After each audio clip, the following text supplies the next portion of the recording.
Hey, good evening guys, Tush coming at you. It's Thursday, August the 17th and we're just coming up to 8 p.m. Kind of a nasty night outside, lots of rain, and it's quite cool in the garage. It's just above 20 degrees Celsius, so just hovering around 70 degrees Fahrenheit.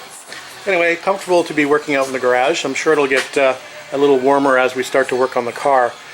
So as promised, tonight we're going to climb under the car and see if we can extract the rear fuel filter from the car. And I've got a couple jugs standing by to drain the gas tank. I'm going to grab a pair of needle nose vice grips and use those to stem the flow from the tank. I'm sure the gas is going to be nasty in this car. It's been parked for a little while.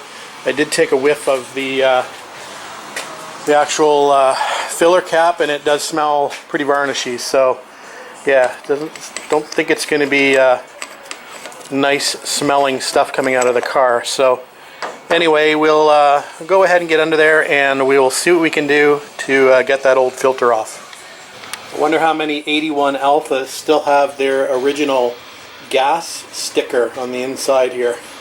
Probably not many. Anyway, so everywhere I look, I'm impressed with this car. So just thought I'd give you a quick shot of that before we move on. Alright guys, so we're under the car, and here's the filter that I'm trying to get to. This is the line running from the tank, as you can see.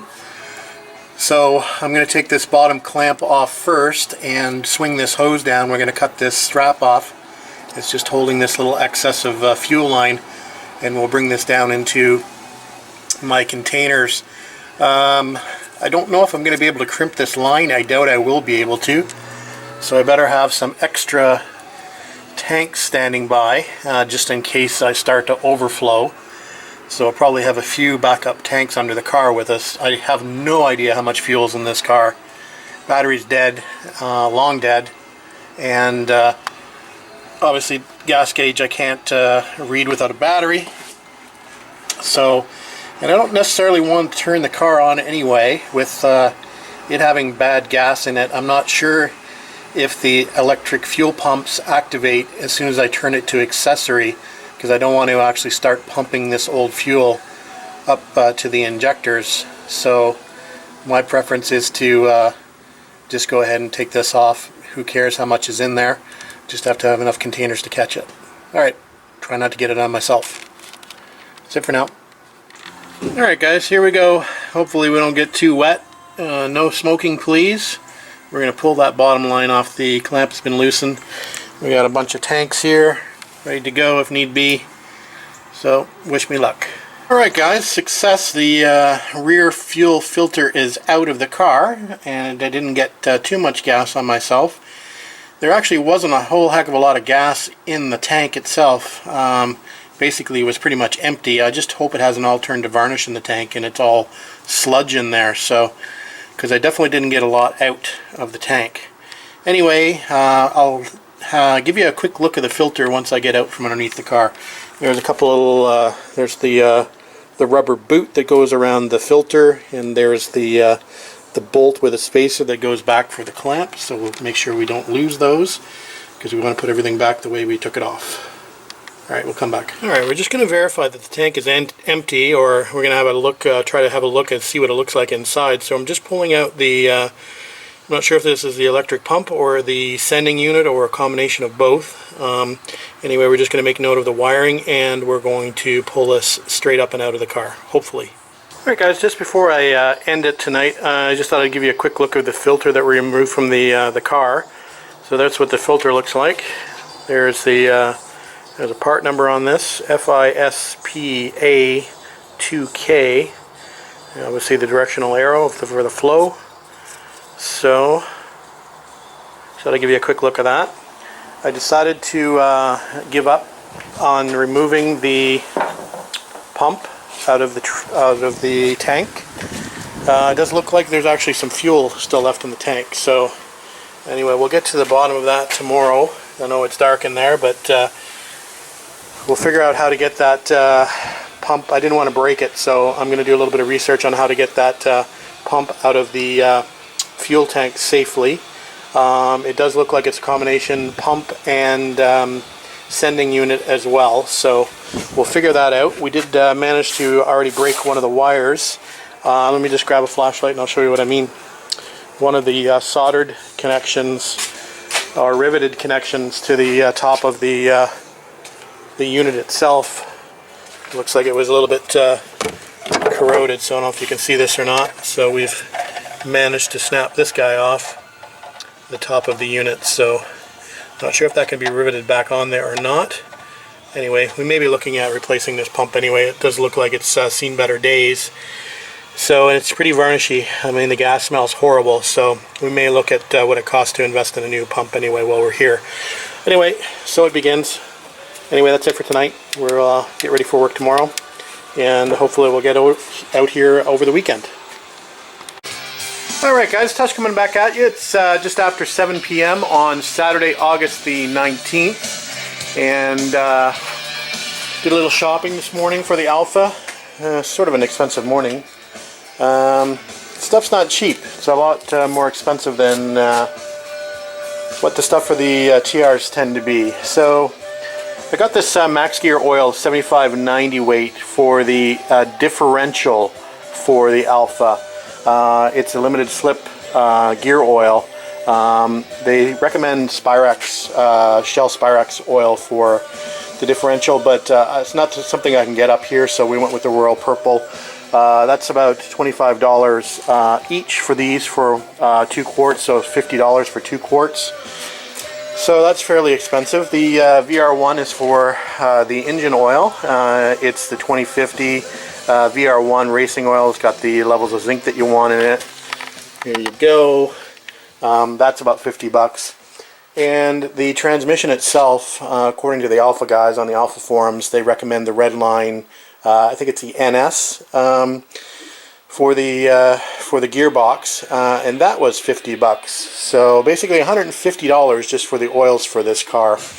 Another kind of curious thing for the Alfa is it requires these hex wrenches to open the fill ports. So the differential and the transmission have different sized hex wrenches requirements. One is required as a 22 mil, which is this big guy on the end, and the other ones that are required, and I'm not sure whether I require one or the other, but one is a 14 and one is a 12. So of course this set goes to 13 and this set goes from 12 down, so I had to get both sets. So you're looking at $100 there for those metric hex bit socket sets. So they're not cheap either, but hey, it's part of owning a classic car. You get to buy more tools. So we'll put those to good use when we go to change the transmission oil and the diff oil, which we'll be getting to at a later date. Here's my receipts that I'll put in the Alfa file.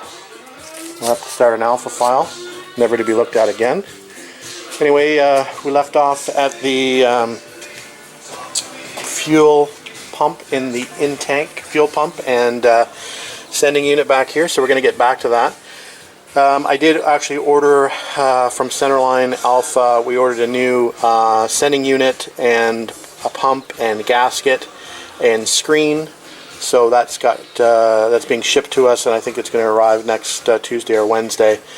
So we'll be able to play around this to complete the job by next weekend, hopefully.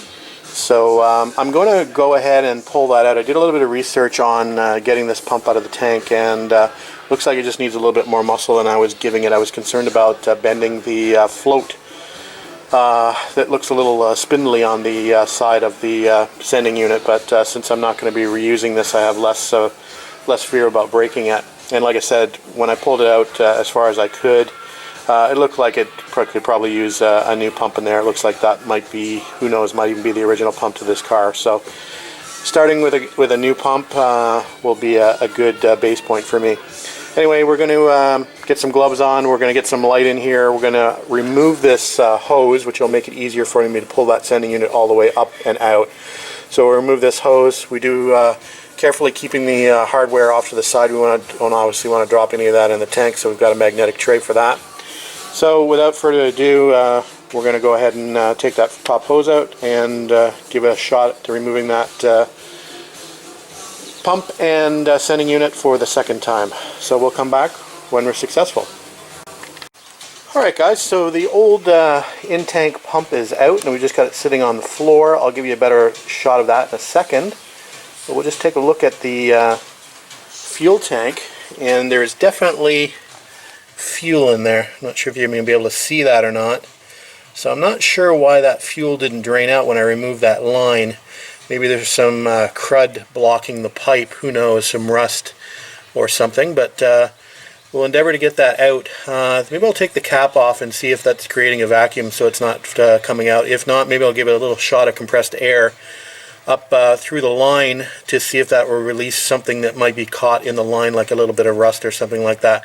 Anyway, I definitely want to drain as much fuel out of this tank as I can, just to have a better idea what I've got to deal with as far as the rust in the scale is concerned. So anyway, just thought I'd give you a quick look at that. So we're going to go ahead and remove the trunk carpeting. I just removed a few trim screws, and I just thought I'd give you a quick shot of the battery cover, which is kind of interesting. I know in my TR8 it's actually got a fitted cover that goes over the, it's actually part of the trunk carpet that goes over the battery.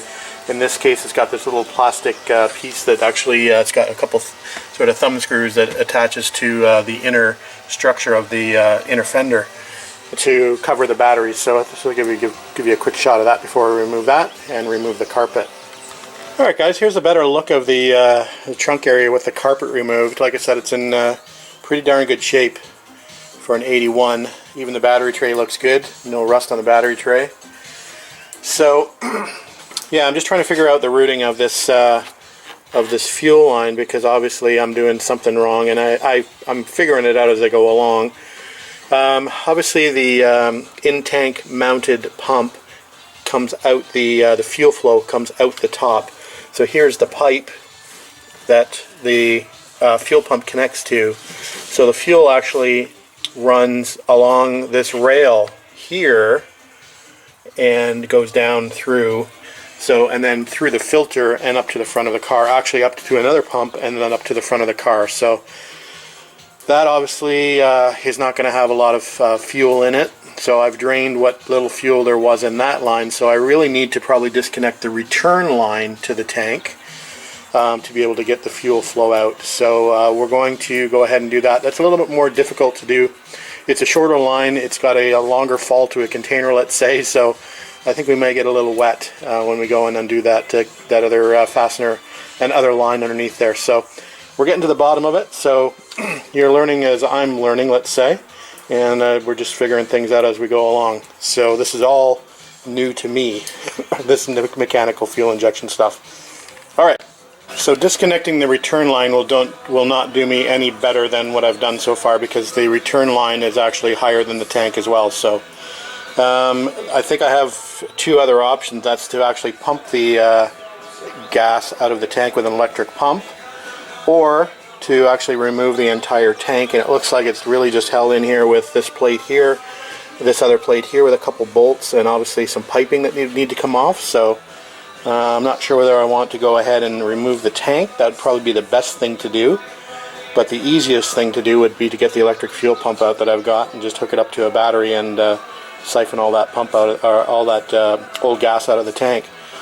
So I'm going to have a little think about that, and maybe do a little research online to see how difficult it is to take the tank out of this, if I'm maybe oversimplifying it.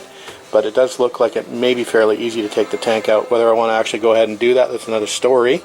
But let me do some research first and we'll come back to it. And before I go in and do some research, I thought I would give you a quick look of the old pump and sending unit that came out of there.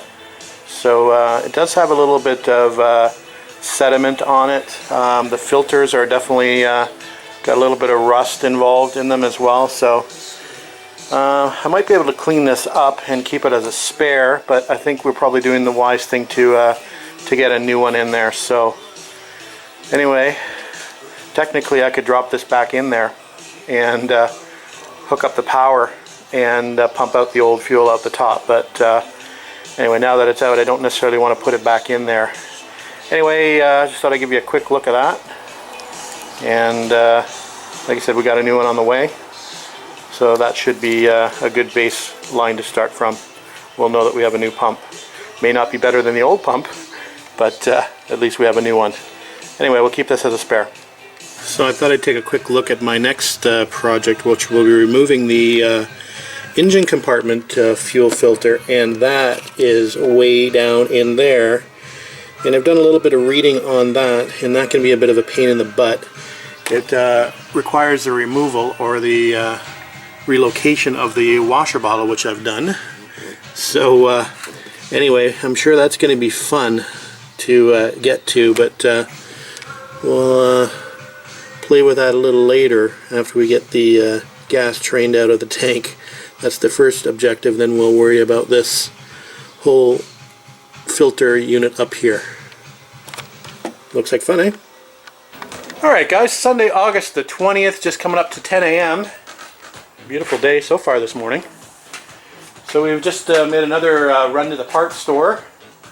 We are woefully short on metric wrenches, as mentioned. I have tons of metric sockets, but not metric wrenches, so we bought a little stubby set. I'm probably going to regret not buying the ratcheting type, but these were on sale on clearance, so I picked them up. We'll probably end up buying some ratcheting types. That's what I have in the SAE for all my other cars. So what else did we get today? The reason I really went was to go and get a suction pump to pump that fuel out of the tank. I've decided I don't want to drop the fuel tank. It seems to like a lot of problems or a lot of issues just to get the old fuel out of the tank. I still may end up dropping the tank if it looks like the tank is rusty or scaly inside, but I want to get the old fuel out of it anyway. So we've just got this multi-use transfer pump that we picked up this morning. We did pick up an oil filter supposedly for this car, so we'll see. And picked up some coolant, so we're going to do the coolant flush as well at some point. So anyway, the first thing I want to do this morning is get that old fuel out. So we'll break open the suction pump and we'll pump that out into one of these gas cans and get rid of it. Alright guys, we'll be back. Alright guys, we're going to work on doing the diff oil now. I'm going to hold off doing the fluid transfer out of the gas tank until I've got my buddy Les here to give me a hand, because I believe I need two hands. One for, I've got to sort of hold the siphon into the swirl pot in the bottom of the tank to be able to suck up everything. And it's difficult to do that and pump at the same time, so I'm going to have Les come over and man the pump while I hold the siphon hose. So we'll move on to changing the fluid in the diff. So there's two fasteners here, hex-headed plugs. There's one here, that's the fill plug, and the drain plug is obviously on the bottom. So this one's looking like it's going to be a 12 mil or a 14 mil. I'm going to have to check. And this one is supposed to be, I believe, a 22. So we've got those yesterday, so we're going to proceed to make sure that we can get the fill plug out before we remove the drain plug. So that's the sort of the same thing you do on a Triumph. You want to make sure that you can get the fill plug out before you attack the drain plug. So we're going to do that. Although technically in a TR it doesn't have a drain plug in the diff unless you put one in yourself.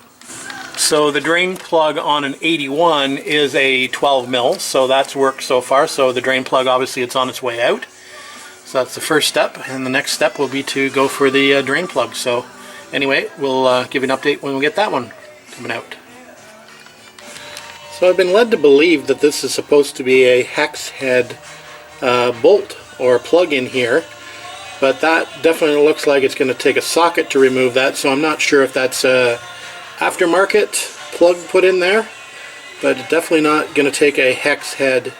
That's actually going to be a socket, so we're going to get out from under the car and grab some sockets and see what fits. Alright guys, so the plug is out and the diff oil is draining. There's the plug. Looks like it's maybe an aftermarket magnetic plug. I don't see a lot of metal shavings or anything on there, which is good. So we'll just clean that up. I don't see a, I'm not sure if there's a copper washer on this one or not. I don't see a sealing washer. So that's possibly why that's got a little bit of moisture on the bottom of that diff cover. May not be sealing 100%. Anyway, maybe we'll scare up a copper washer for that. There is a copper washer on the other plug, the fill plug. You can see it there. So anyway, we'll clean both plugs up, clean the copper washer up, and we'll wait for that to drain fully.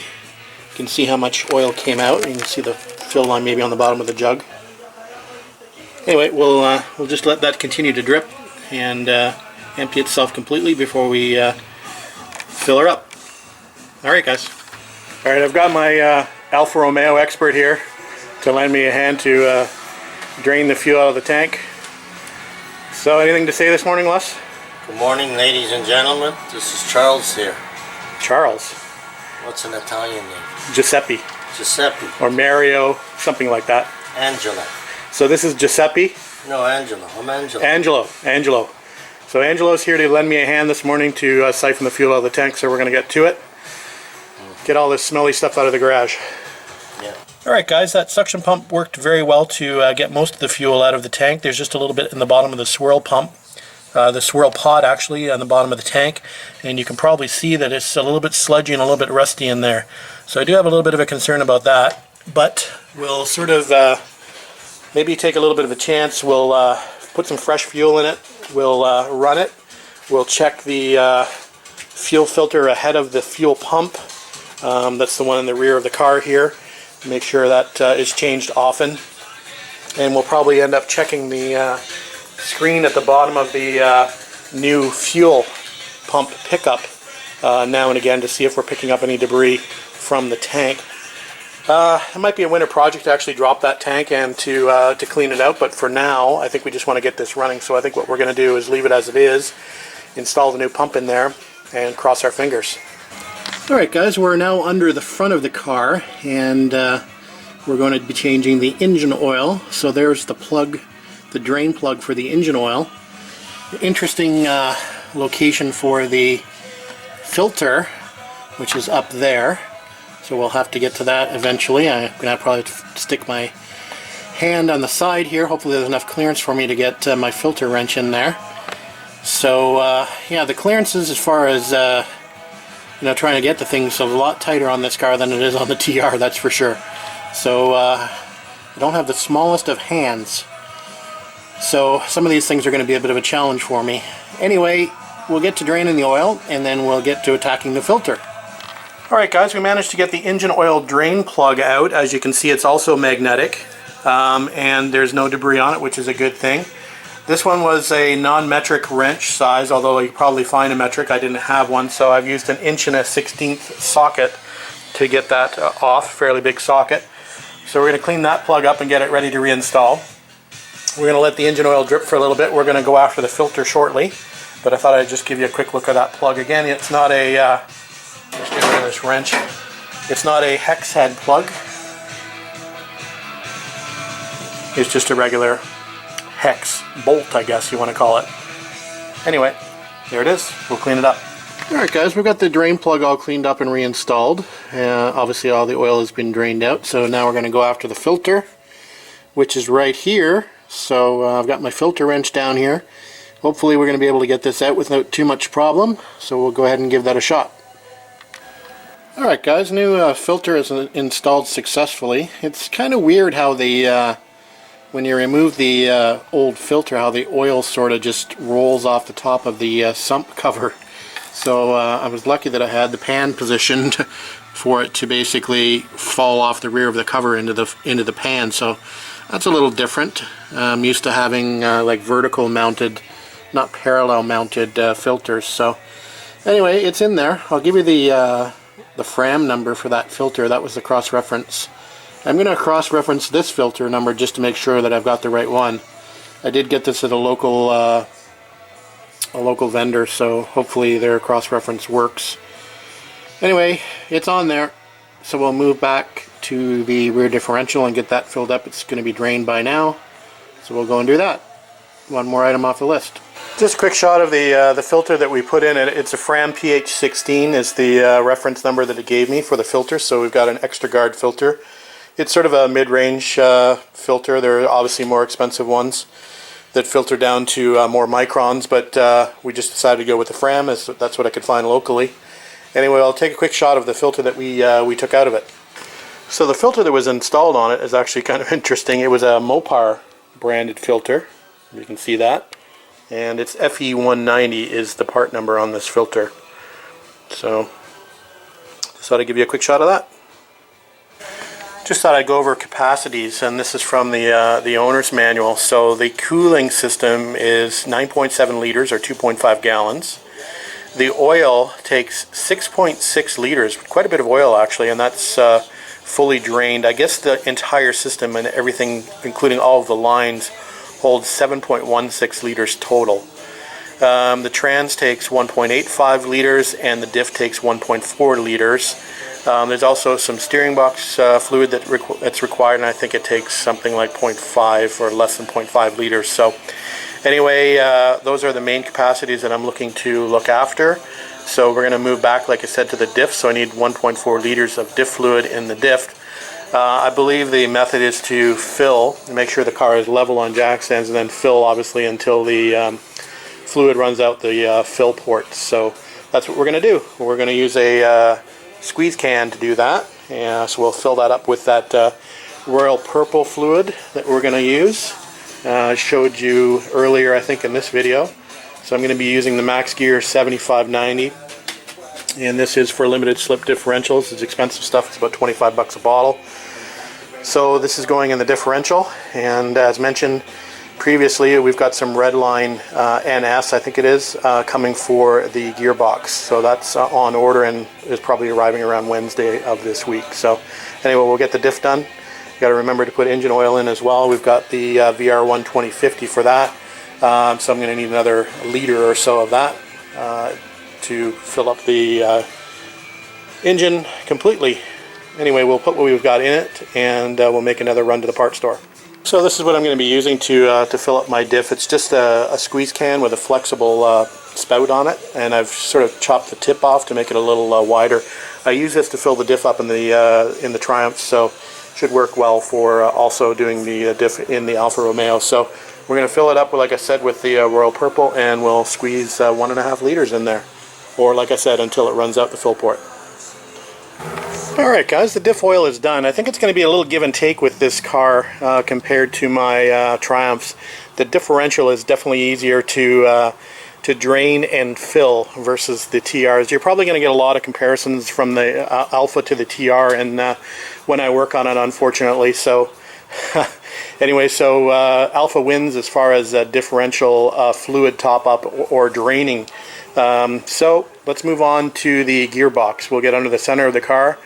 We'll drain the gearbox at least. I don't have the fluid to refill it as mentioned, but we'll at least let it drain and get ready for when I do receive the Redline product.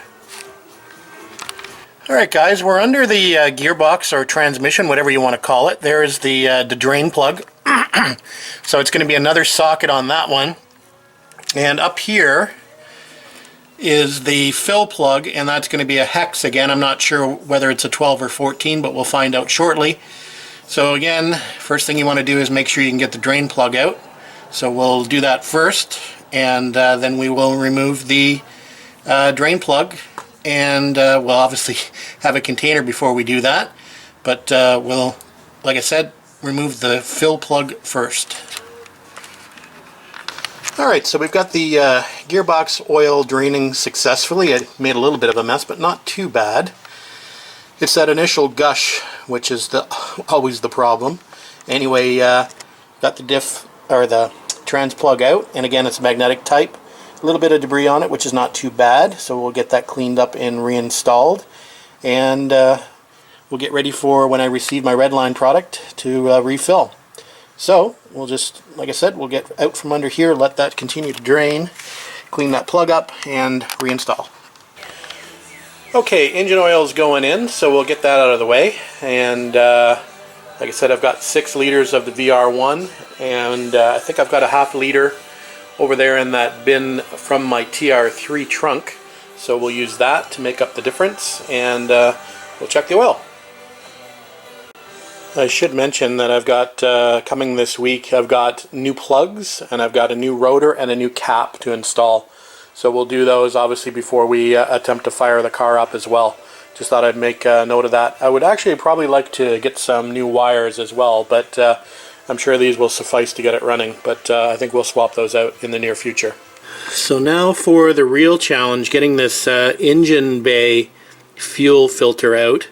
So what I think I'm going to do is I'm going to try to disconnect the fuel lines so I can get to the rear one pretty easily. The front one I can't see. And then I'm going to try to probably detach the entire unit from the firewall, not firewall, but the inner fender, and try to remove it out this little opening where I've removed the washer bottle. That's the plan anyway. So let me get to work, and I'll see how frustrating this is going to be. Well, I've got to say, this is one of the stupidest designs I've seen. You want to change that filter quite frequently, I would think. It is an absolute pain in the ass to get to with this plenum in the way. I don't want to have to take the plenum all the way off. I'm trying to, I've got it undone from the side of the fender, inner fender, but that's about as far as I've got. I've got the rear line off, but it looks like I've got two lines on the front of it, both with check valves. So yeah, those are going to be an absolute pain in the ass to get off. I've got under the car to see if I can actually get to them, and I cannot. So somehow I've got to get to them from here, and I see there's also an electrical connector there that needs to be disconnected. So even that will be a little bit of a challenge because space is at a premium. So yeah, not a fun job at all. Seriously, that's one of the stupidest places to put a fuel filter ever. I'm just about dead, but I got it out. Oh my god.